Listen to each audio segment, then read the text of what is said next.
Welcome back दोस्तों, स्वागत है आपके चैनल इग्नू वाला पे। और आज के लिए गुड न्यूज़ आपकी ये रहेगी कि जिन भी मेरे भाइयों का इस कोड का एग्ज़ाम है, जिन भी दोस्तों का इस कोड का एग्ज़ाम है BHIC 131, इसका चैप्टर वाइज आज मैं लगभग आपके 5 से 6 क्लासेस लूँगा। तो रेगुलर लाइव क्लासेस होंगी। आप दिल थाम के बैठिए और जितनी भी चीज़ें मैं आपको बता रहा हूँ उन्हें आप नोट करते चलेंगे, क्योंकि मैं आपको सारा कुछ तो नहीं पढ़ाऊंगा। हालांकि किसी न किसी क्लास में मैं आपको सिलेबस भी डिस्कस करके दूंगा, लेकिन सिलेबस जान के आप करोगे क्या? आप केवल उतना पढ़िए जितना एग्जाम पॉइंट ऑफ व्यू से आपके लिए इंपॉर्टेंट होने वाला है मेरे भाई।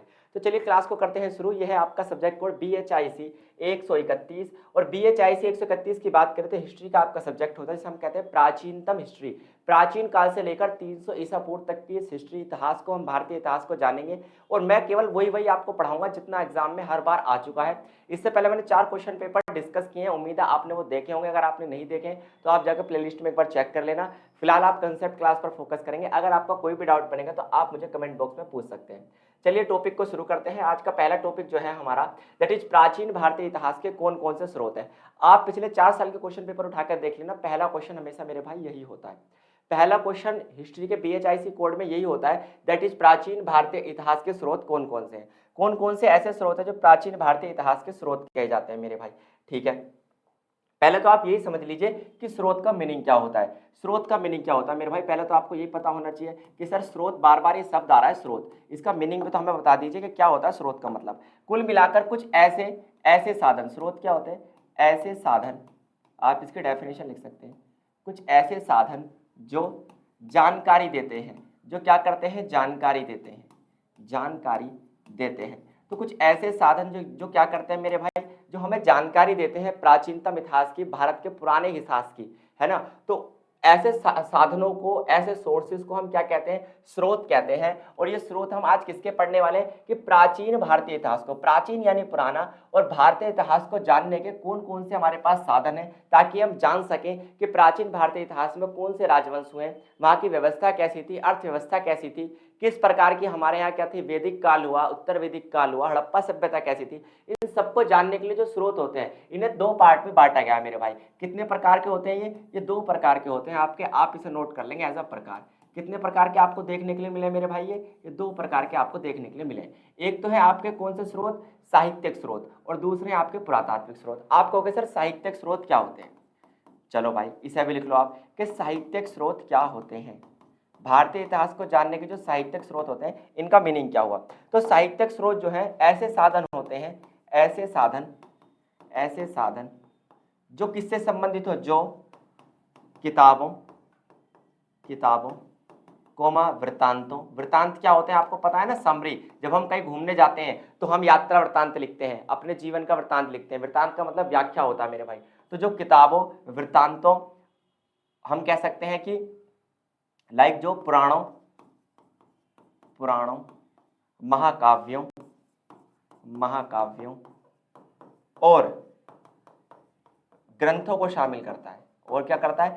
ग्रंथों को शामिल करे, और ग्रंथों को शामिल करे, ऐसों को क्या कहते हैं? ऐसे स्रोतों को हम क्या कहते हैं मेरे भाई? ऐसे स्रोतों को हम साहित्यिक स्रोत कहते हैं। क्योंकि साहित्यिक स्रोत में एक शब्द आया हुआ है साहित्यिक। साहित्यिक स्रोत में क्या वर्ड है? एक साहित्य शब्द है। और साहित्य शब्द का मतलब तो आपको पता ही होगा, साहित्य कहते हैं हम अपनी किताबों को, अपने लिटरेचर को। साहित्य को क्या कहते हैं हम? लिटरेचर कहते हैं मेरे भाई। क्या कहते हैं? लिटरेचर। और साहित्य का मतलब होता है सारी किताबें, सारे ग्रंथ।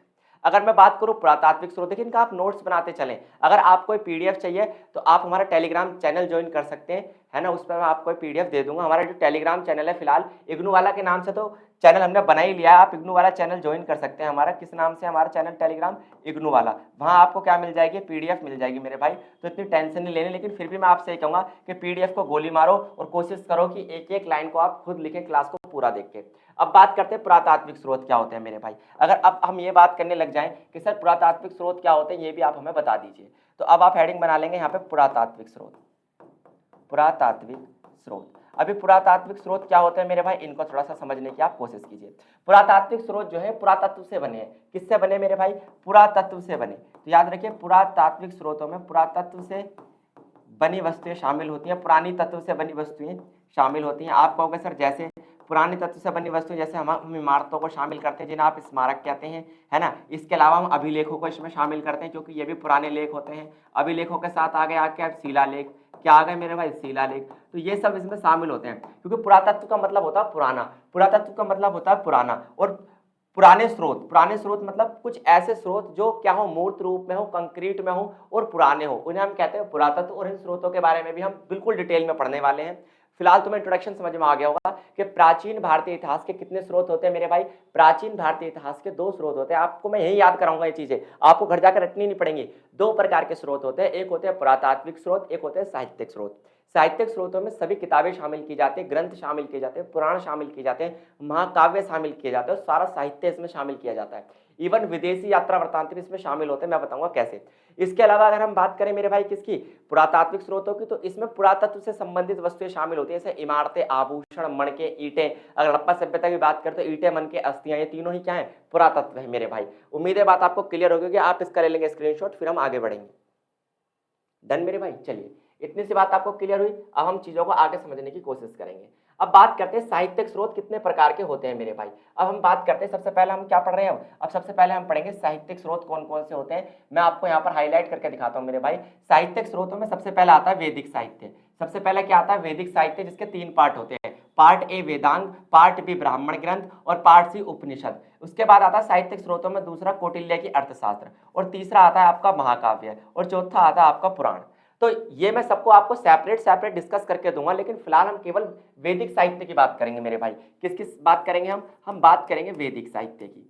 तो जो वैदिक साहित्य है ना, इसमें क्या है, इसमें वेद शामिल होते हैं। वैदिक साहित्य में हम क्या शामिल करते हैं, अपने वेद शामिल करते हैं। अगर वेदों की बात करें तो वेदों की रचना कब की गई थी, ये तो आपको पता ही होगा मेरे भाई। वेदों की रचना की गई थी वैदिक काल में। किसमें मेरे भाई, वैदिक काल में। और अगर आपसे पूछे पूरा वैदिक काल कब से कब तक है, तो आप बताएंगे 1500 से लेकर लगभग 500 ईसा पूर्व तक वैदिक काल माना जाता है। इस काल को 2 पार्ट में डिवाइड किया गया है मेरे भाई। कितने पार्ट में डिवाइड किया गया है, 2 पार्ट में डिवाइड किया गया है। एक जो है वो है, एक है आपका 1500 से लेकर, 1000 ईसा पूर्व तक, डन। और दूसरा है आपका 1000 से लेकर 500 ईसा पूर्व तक।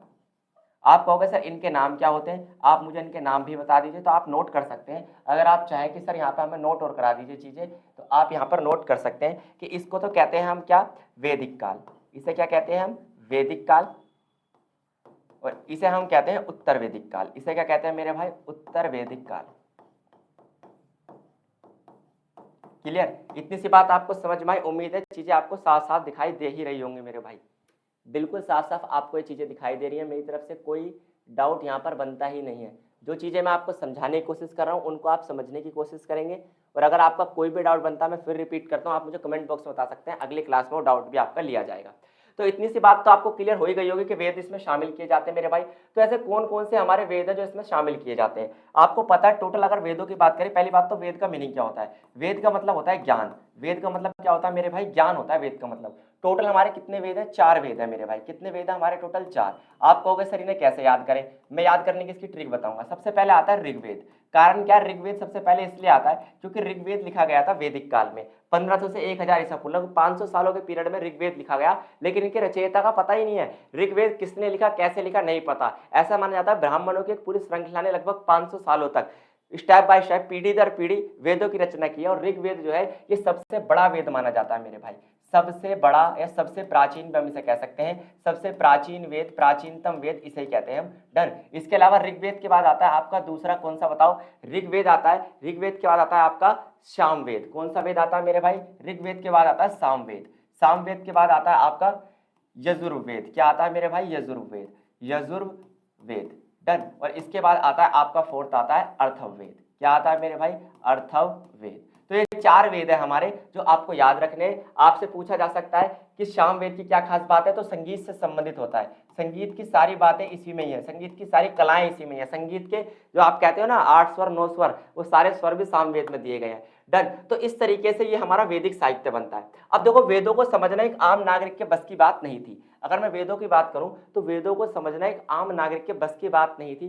तो वेदों को समझने के लिए ब्राह्मणों ने 6 वेदांग बनाए। क्या बनाए मेरे भाई, 6 वेदांग बनाए। याद रखिए वेदांगों की रचना क्यों की गई थी, उद्देश्य क्या था। वेदांगों की रचना का उद्देश्य क्या था, ये बात आपको याद रखनी है। वेदों को समझने के लिए, वेदों को समझने के लिए मेरे भाई, वेदों को समझने के लिए क्या बनाए गए, हमारे वेदांग बनाए गए समझने के लिए। तो वेदों को समझने के लिए हमने वेदांग बनाए। जैसे फॉर एग्जाम्पल दो वेदांगों का मैं नाम बताता हूँ। व्याकरण, एक तो आप व्याकरण पढ़ते हो ग्रामर, वो भी एक प्रकार का वेदांग है। शिक्षा भी क्या है, एक प्रकार का वेदांग है। तो दो मैंने आपको बता दिए, 6 के 6 मैं आपको इसी क्लास में बताऊंगा। बस थोड़ा सा आप वेट करें और इसको आप क्या कर लें, नोट कर लें, उसके बाद हम आगे बढ़ जाते हैं। हालांकि मैं आपको एक बात और यहाँ पर नोट करा देता हूँ कि अगर आपसे पूछे वेदों का रचयिता कौन है, रचयिता कौन है, तो याद रखना आप हमेशा एक शब्द लिखेंगे, वेदों के रचयिता अज्ञात है, या फिर आप इसे कह सकते हैं वेदों के जो रचयिता हैं वो अस्पष्ट है। अभी तक पता नहीं चला है कि वेदों की रचना किसने की है। चलिए भाई, इसको आप करेंगे नोट। अगर आपका कोई भी डाउट बनता है तो आप मुझे कमेंट बॉक्स में बता सकते हैं। लेकिन एक बात आप जरूर याद रखिए, क्लास को पूरा लिया करें और कम से कम एक ना दे, दो बार इन क्लासों को देखें, यही आपके लिए इंपॉर्टेंट होने वाली है। डन मेरे भाई, इतनी सी बात आपको समझ में आ ही गई होगी। चलिए आगे बढ़ते हैं और अगले मुद्दे को समझने की कोशिश करते हैं। ये आपकी लाइव क्लास है, आप चाहें तो कमेंट भी कर सकते हैं। डन। इसके अलावा अब अगर हम बात करें तो ये तो बिल्कुल नॉर्मल सा मुद्दा हमारा हो ही गया। अब आगे बात करें तो सबसे पहले आते हैं साहित्यिक स्रोतों में कुछ और बाकी जो रह गए हैं। अभी मैंने आपको कितने बताए थे, लगभग 3-4 बताए थे। उसके बाद आप आगे के नंबरों में लिखेंगे क्या, एक होता है संगम साहित्य, एक क्या है मेरे भाई, संगम साहित्य है। दूसरा है जीवन वृत्तांत, तीसरा है कविता और नाटक, चौथा है आपका बौद्ध और जैन साहित्य, और पांचवा है आपका विदेशी वृत्तांत। तो कुछ 3-4 मैंने आपको ऊपर बताए थे, बाकी आप अपनी नंबर वाइज लिस्ट बना लेंगे। डन। और सबसे पहले बात करते हैं संगम साहित्य की। अगर संगम साहित्य की बात करें तो जो दक्षिणतम प्राचीनतम जो दक्षिण भारत है, प्राचीनतम दक्षिण भारत के संबंध में जानकारी देता है। कौन देता है, संगम साहित्य। तो प्राचीनतम दक्षिण भारत के संबंध में जानकारी देने वाला जो क्या है आपका साहित्य है, वो कौन सा है हमारा, दैट इज संगम साहित्य। तो संगम साहित्य आपको याद रहेगा। अगर आपसे पेपर में ये वाला क्वेश्चन पूछ लिया जाए कि जीवन वृत्तांत क्या होते हैं, तो आप बताएंगे कि जीवन वृत्तांत क्या नाम लिखेंगे, जीवन की सभी घटनाओं का, या सभी महत्वपूर्ण घटनाओं, जीवन की सभी महत्वपूर्ण घटनाओं का वर्णन जहां पर आपको मिले, उसे जीवन वृत्तांत कहते हैं। क्योंकि जो वृत्तांत शब्द है ना मेरे भाई, वृत्तांत शब्द का मतलब होता है व्याख्या। क्या होता है मेरे भाई, व्याख्या। इसके अलावा जैसे आपने जीवन वृत्तांत के अलावा एक वृत्तांत सुना होगा, यात्रा वृत्तांत। यात्रा वृत्तांत क्या होता है, जो यात्रा की व्याख्या करता है। क्या करता है मेरे भाई, यात्रा की व्याख्या करता है। इसके अलावा आपने संस्मरण सुना होगा।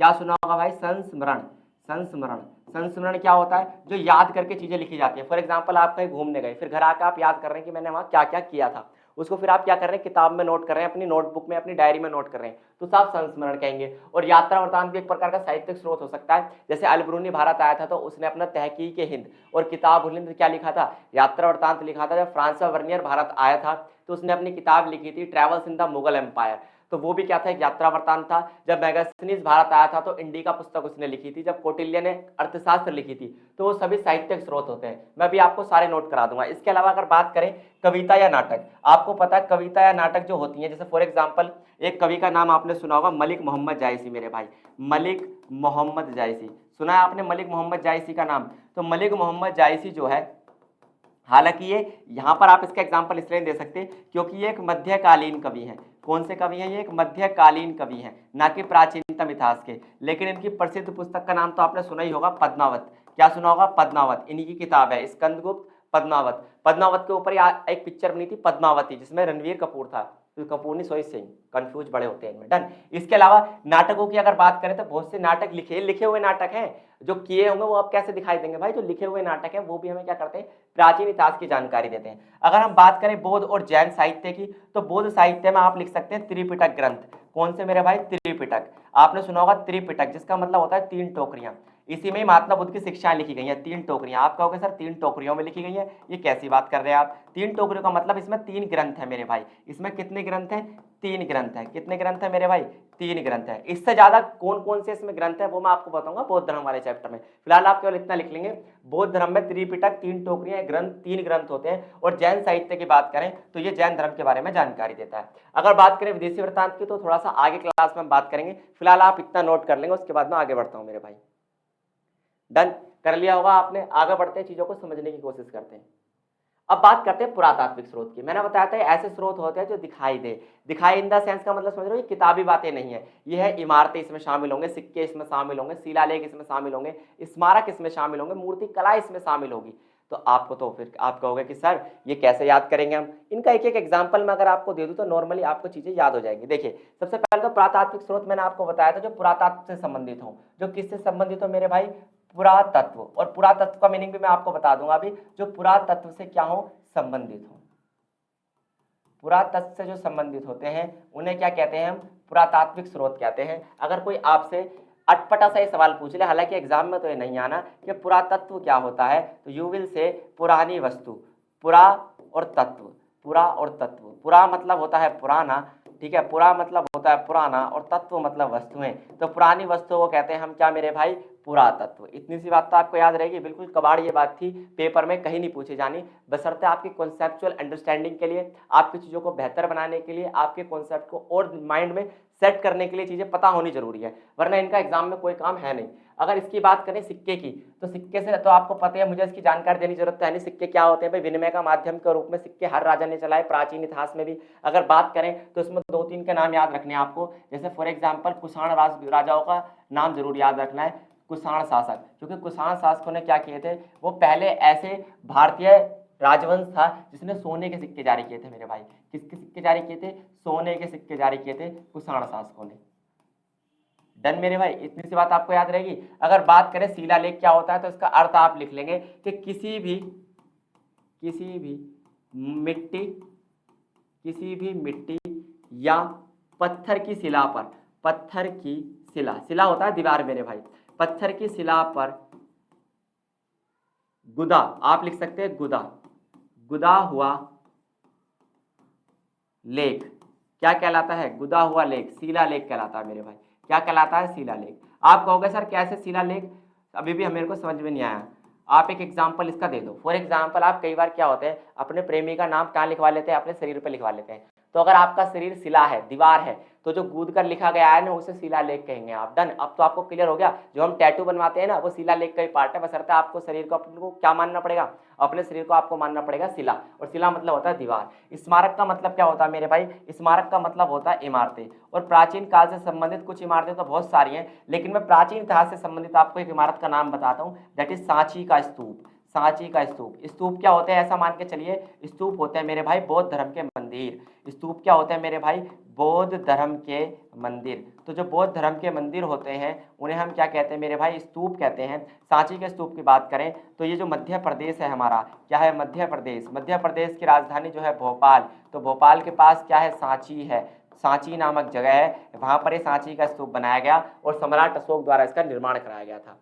तो पुरातात्विक स्रोतों में आपको स्मारक भी समझ में आ गए। इसके अलावा मूर्ति कला की बात करें तो समय समय पर राजाओं ने क्या किया, अपनी मूर्तियां बनवाई। जैसे कुषाण शासकों की अगर बात करें तो कुषाण शासकों ने अपने आप को देवतुल्य दिखाने की कोशिश की थी। क्या दिखाने की कोशिश की थी भाई, कुषाण शास्त्र लिख दिया हमने शासक की तरह, इसको ठीक करते हैं, कुषाण शासक, है ना। तो कुषाण शासकों ने अपने आप को क्या दिखाने की कोशिश की थी मेरे भाई, कुषाण शासकों ने अपने आप को दिखाने की कोशिश की थी देवतुल्य। तो जब इन्होंने अपने आप को देवतुल्य दिखाया, देवतुल्य का मतलब होता है देवताओं के समान दिखाया, तो इन्होंने अपनी कुछ मूर्तियां बनवाई, कुछ इतनी बड़ी मूर्तियां बनवाई जो कि भगवान और देवी देवताओं से भी बड़ी थी आकार में। तो ये करते क्या थे, राजा दो मूर्तियां लगवाते थे, एक भगवान की मूर्ति लगवाते थे, एक अपनी। तो अपनी मूर्ति की ऊंचाई भगवान की मूर्ति की ऊंचाई से थोड़ा ज्यादा रखते थे, ताकि जनता के दिमाग में एक बात सेट हो जाए कि कहीं ना कहीं हमारे जो राजा है ये देवताओं के समान या देवताओं से भी ऊपर दर्जा है। और ये ऐसा करते क्यों थे, ताकि जनता इनका किसी भी कंडीशन में विरोध न करे। ये बिल्कुल मोदी सरकार वाली बात होगी कि बस जनता विरोध न करे, चाहे उसे तुम कुचल दो, मार दो, चाहे रोजगार मत दो, बस जनता विरोध न करे। अगर जनता विरोध करती है तो उससे बुरी जनता देश की हो ही नहीं सकती। तो इसे भी आप नोट कर लेंगे। पुरातात्विक स्रोत मैंने आपको डिस्कस कर दिए थोड़े थोड़े से। डन मेरे भाई, इतनी सी बात आपको समझ में आ गई होगी। अब हम देखिए, मैं आपको पूरा पूरा नहीं पढ़ाता हूं, मैं पहली बता रहा हूं, मैं आपको केवल जिसने पढ़ रखा है उसके लिए गाइडेंस की क्लास होने वाली है। देखो सबसे पहले वैदिक साहित्य, अगर आपसे कह दे कि वैदिक साहित्य पर एक छोटा सा नोट लिख के दिखाओ, कैसे लिखोगे वैदिक साहित्य पर नोट। पहला पॉइंट तो आप ये लिखोगे कि वेद का अर्थ क्या होता है। वेद का अर्थ होता है ज्ञान। वेद का अर्थ क्या होता है मेरे भाई, ज्ञान होता है, नॉलेज होती है। वेद क्या थी, नॉलेज थी। आपने सुना होगा पहले गुरुकुल शिक्षा होती थी, जब तक हमारे देश में स्कूल व्यवस्था नहीं थी तो कौन सी शिक्षा होती थी मेरे भाई? गुरुकुल शिक्षा होती थी। उसमें बच्चों को वेद पढ़ाए जाते थे। मनुस्मृति ग्रंथ का नाम आपने सुना होगा, एक ग्रंथ का नाम आपने सुना होगा, दैट इज मनुस्मृति। सुना है ना मनुस्मृति? मनुस्मृति क्या होती है भाई? मनुस्मृति एक ऐसा ग्रंथ है जो सामाजिक नियमों के बारे में बताता है। किसके बारे में बताता है मेरे भाई? सामाजिक नियमों के बारे में बताता है। इस पर कई बार टिप्पणी करने के लिए आ जाता है। इसकी रचना कब हुई थी? लगभग 200 ईसा पूर्व से 200 ईसा पूर्व से और 200 ईस्वी के बीच में इसकी रचना मानी जाती है। समाज के नियम ये बताती है, इसे मनुस्मृति कहते हैं। वैदिक साहित्य के 3 भाग है भाई। वैदिक साहित्य के कितने भाग है? 3 भाग है साहित्य के। कौन कौन से? सबसे पहले आते हैं संहिता। संहिता में वही आते हैं हमारे 4 वेद। 4 वेद ही होती है हमारी वैदिक संहिता। इन्हें हम क्या कह सकते हैं? इन्हें हम वैदिक संहिता भी कह सकते हैं। जो मैंने अभी बताया ना वही होती है वैदिक संहिता, जिसमें मैंने 4 वेद आपको बताए। फिर मैंने आपको ये बताया था कि इन 4 वेदों को पढ़ने के लिए हमने क्या लिखे? वेदांग लिखे। क्या लिखे मेरे भाई? वेदांग लिखे, जिनकी संख्या कितनी है? 6। वो भी मैं आपको यहाँ बताऊंगा। इसके अलावा जो ब्राह्मण है, ब्राह्मण का मतलब क्या है? जब वैदिक साहित्य लिखा जा रहा था तो कुछ ब्राह्मण ग्रंथ भी लिखे गए, है ना? तो उन्हीं ग्रंथों क्या कहते हैं? ब्राह्मण कहते हैं। अगर बात करें उपनिषदों की तो उपनिषद शब्द का मतलब समझ लो आप। उपनिषद, उपनिषद, उप का मतलब होता है पास। उप का मतलब क्या होता है मेरे भाई? पास। और निषद का मतलब बैठना। उप का मतलब क्या होता है? पास। और निषद का मतलब होता है बैठना। तो जो ग्रंथ, ऐसा मान के चलिए आप, जो ग्रंथ गुरु के पास बैठकर लिखे गए, किसके पास बैठकर लिखे गए? गुरु के पास बैठकर लिखे गए थे, उन्हें उपनिषद कहा गया। गुरु के पास बैठकर शिक्षा लेकर जो ग्रंथ लिखे गए उन्हें उपनिषद कहा गया। मैंने आपको बताया ना, उपनिषद मतलब किसी गुरु के पास बैठकर क्या करना? ग्रंथ की रचना करना। तो ये उपनिषद भी किसके पार्ट बने? वैदिक साहित्य के पार्ट बने। अगर मैं बात करूं संहिता की, तो संहिता में आपको बताया मैंने, संहिता में वेदांग शामिल होते हैं। और टोटल कितने वेदांग? 6 वेदांग शामिल होते हैं। उन्हें आप यहाँ पर काउंट भी कर सकते हैं, जो मैं आपके सामने अब लिखूंगा। देखो, सबसे पहला वेदांग है शिक्षा। आप वेदांगों की मैं लिख लेना ये बात, इनकी पूरी लाइन वाइज बना लेना आप। शिक्षा। दूसरा वेदांग है कल्प। तीसरा वेदांग है आपका व्याकरण। चौथा वेदांग है आपका छंद। छंद तो आपने सुने होंगे ना, रस छंद अलंकार, ये वही छंद होते हैं। कवित्व छंद, सवैया छंद, चौपाई छंद, दोहा छंद, वही ये छंद है। इसके अलावा आपका क्या है? ज्योतिष। पांचवा है आपका ज्योतिष और छठा है आपका निरुक्त। तो ये 6 प्रकार के वेदांग हैं जिनकी रचना वेदों को समझने के लिए की गई थी मेरे भाई। इन्हें भी आप नोट कर लेंगे, 6 के 6 वेदांगों को। फिर हम आगे बढ़ते हैं वैदिक साहित्य से। डन मेरे भाई? इतनी सी बात आपको होगी क्लियर। अब बात करते हैं हम कौटिल्य की अर्थशास्त्र, इंपॉर्टेंट टॉपिक। पिछली बार टिप्पणी में इस पर क्वेश्चन आया था कि आप इस पर टिप्पणी करिए 250 शब्दों में। भाई कैसे करोगे? अब मैं जो बता रहा हूं उसे ध्यान से नोट करना चीजों को, ठीक है? 1 मिनट मुझे दो, मैं आपकी चेक कर लेता हूं कि आपको मेरी आवाज साफ साफ सुनाई दे भी रही है या नहीं। बिल्कुल साफ साफ आपको मेरी आवाज सुनाई दे रही है, ये बात एकदम ठीक सी है। देखिए, अगर मैं बात करूं आपसे तो 2-3 पॉइंट आप इसमें याद रखेंगे। सबसे पहले तो आपको पता होना चाहिए कि एक मगध साम्राज्य था। क्या था मेरे भाई? मगध नामक एक जगह थी। फॉर एग्जाम्पल ये बॉक्स क्या है? ये मगध है। इस मगध में, इसे जिसे आज हम बिहार कहते हैं, इस मगध को आज हम क्या कहते हैं? बिहार कहते हैं। डन। तो इस बिहार में एक नंद वंश होता था मेरे भाई। कौन सा वंश होता था? नंद वंश होता था। इस नंद वंश का एक राजा था। इस नंद वंश का एक राजा था जिसका नाम था धनानंद। क्या नाम था मेरे भाई? धनानंद। धनानंद को हराकर गद्दी पर कौन बैठा था? चंद्रगुप्त मौर्य बैठा था मेरे भाई। कौन बैठा था?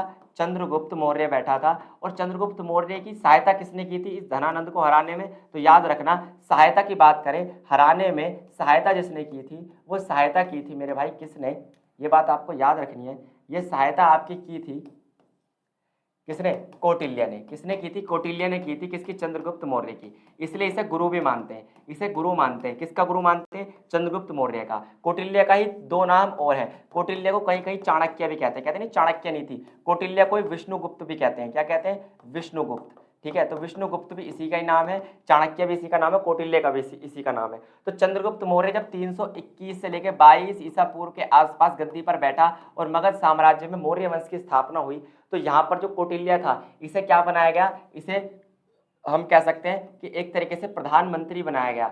इसे प्रधानमंत्री बनाया गया साम्राज्य का। तो इसने क्या किया? इसने एक पुस्तक की रचना की मेरे भाई। इसने क्या की? एक पुस्तक की रचना की, जिसे हम कहते हैं कि कौटिल्य ने एक पुस्तक की रचना की, जिसका नाम क्या पड़ा? अर्थशास्त्र पड़ा मेरे भाई। उस पुस्तक का नाम क्या पड़ा? अर्थशास्त्र पड़ा। अब उम्मीद है मेरे को इतनी बात तो आपको क्लियर हो गई होगी कि कैसे इस पुस्तक की रचना होती है। पूरी कहानी समझ में आई। मगध नाम की एक जगह थी जिसे आज के समय बिहार कहते हैं। वहां पे एक नंदवंश हुआ करता था जिसका अंतिम राजा था धनानंद। धनानंद को हराकर चंद्रगुप्त मौर्य 321 ईसा पूर्व में गद्दी पर बैठता है, जिसकी सहायता करता है कौन? कौटिल्य, जो कि चंद्रगुप्त मौर्य का गुरु भी बन जाता है। इसे फिर प्रधानमंत्री का पद दिया जाता है और वहां रहते हुए इसने एक पुस्तक लिखी जिसे अर्थशास्त्र कहते हैं। इससे बेहतर तुम्हें कोई नहीं समझा सकता कि कौटिल्य के अर्थशास्त्र कैसे लिखी गई। अगर बात करें कौटिल्य के अर्थशास्त्र में टोटल कितनी बुक्स थी, तो 15 किताबों का समूह था। याद रखिए 15 पुस्तकों का समूह था ये अर्थशास्त्र। 15 पुस्तकों का समूह, 15 पुस्तकों का समूह क्या था मेरे भाई? 15 पुस्तकों का समूह था क्या? अर्थशास्त्र। क्लियर? अगर आपसे कोई पूछ ले कि इस अर्थशास्त्र में दिया क्या क्या है, तो आप याद रखना इसमें है मौर्य वंश की जानकारी। क्या है इस पुस्तक में? है मौर्य वंश की जानकारी, है ना। इसके अलावा मौर्य वंश की जानकारी के अलावा इसमें आपको देखने के लिए मिलेगा मगध की अर्थव्यवस्था। मगध अर्थव्यवस्था आपको देखने के लिए मिलेगी यहाँ पर कि मगध की अर्थव्यवस्था कैसी थी। साथ साथ आपको देखने के लिए मिलेगा मौर्य साम्राज्य। मौर्य साम्राज्य का प्रशासन आपको देखने के लिए मिलेगा कि मौर्य साम्राज्य में प्रशासन कैसा था। और इसके अलावा प्रशासन के अलावा इस पुस्तक में क्या देखने के लिए मिलेगा? इसमें आपको देखने को मिलेगा कि मौर्यों के पास जो सेना थी वो कितनी समितियों में बटी हुई थी? 6 समितियों में बटी हुई थी। कितनी समितियों में? 6 समितियों में बटी हुई थी। इतनी सी बात आपको याद रखनी है, दैट इज कौटिल्य के अर्थशास्त्र। इससे ज्यादा आपसे एग्जाम में नहीं पूछा जाएगा, तो इतने में आप टिप्पणी कर सकते हैं पॉइंट बना के। डन, आगे बढ़ जाते हैं। आप इसका स्क्रीनशॉट ले लीजिए, फिर मैं आगे आपको बताता हूँ। ये क्लास थोड़ी सी लंबी चलने वाली है मेरे भाई, तो इसलिए दिल थाम के बैठिए। और ये 40 मिनट के लगभग आपकी क्लास चलेगी। बड़ी बड़ी क्लासें दूंगा जब तो आपका कॉन्सेप्ट क्लियर होगा। डन मेरे भाई, इतनी सी बात आपको समझ में आ गई हो तो चलिए आगे बढ़ते हैं। अब देखो, अब बात करते हैं पुराणों की। पुराणों के नाम में ही पुराना है ना। पुराना, पुराण मतलब पुराना ग्रंथ। पुराण मतलब पुराना ग्रंथ, एक ऐसा ग्रंथ जो प्राचीनतम काल में लिखा गया हो सकता है इसकी डेट का पता हो, रचयिता का पता भी हो, और कई बार इसके रचयिता का नहीं भी पता होता। लेकिन वेदों की तरह नहीं है, इसके रचना करने वालों का भी पता है। अगर बात करें टोटल कितने पुराण है, तो याद रखना टोटल कितने पुराण है मेरे भाई? 18 पुराण है। ये पुराण हो गया, ऐसा पुराण कर लेना मेरे भाई, ठीक है। तो टोटल कितने पुराण है मेरे भाई? 18 पुराण हमारे हैं, ठीक है। जिनमें से कुछ मुख्य हैं, जिनमें से कुछ के नाम आपने सुने होंगे, जैसे मत्स्य पुराण सबसे पुराना और सबसे बड़ा पुराण माना जाता है। कौन सा? मत्स्य पुराण। लेकिन इसके अलावा एक आपने सुना होगा विष्णु पुराण, जिसमें विष्णु के जितने भी अवतार हैं उनसे संबंधित जानकारी आपको देखने के लिए मिलेगी। इसके अलावा आपने शिव पुराण का नाम सुना होगा, शिव पुराण जो भगवान शिव से संबंधित है। फिर आती है आपकी कौन सी पुराण? साफ साफ लिखी हुई है जो आपकी है वायु पुराण। कौन सी पुराण मेरे भाई?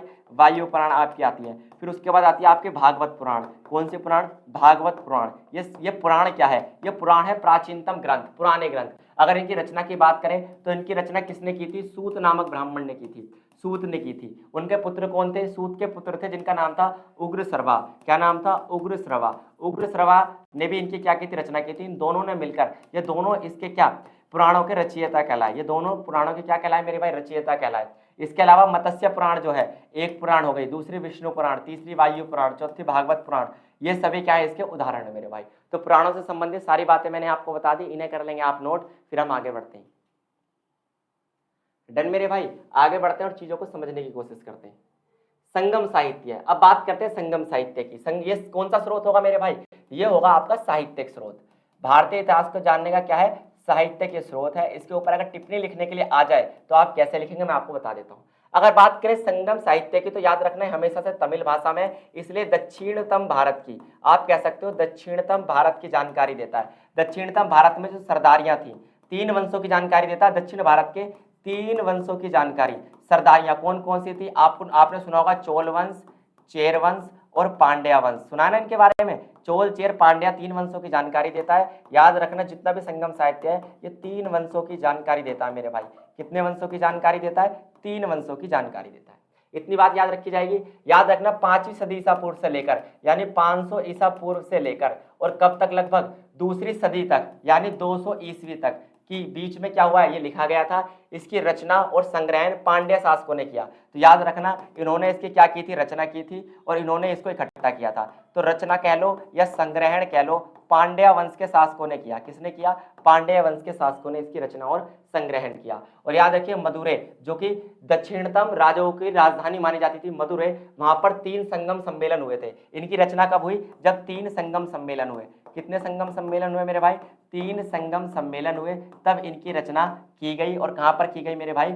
मदुरै में की गई, जो कि प्राचीनतम राजाओं, दक्षिणतम राजाओं की राजधानी मानी जाती थी। तो संगम साहित्य के बारे में कुछ पॉइंट जो मैंने आपको बताई ना, नोट कर लेंगे, फिर हम आगे बढ़ते हैं मेरे भाई।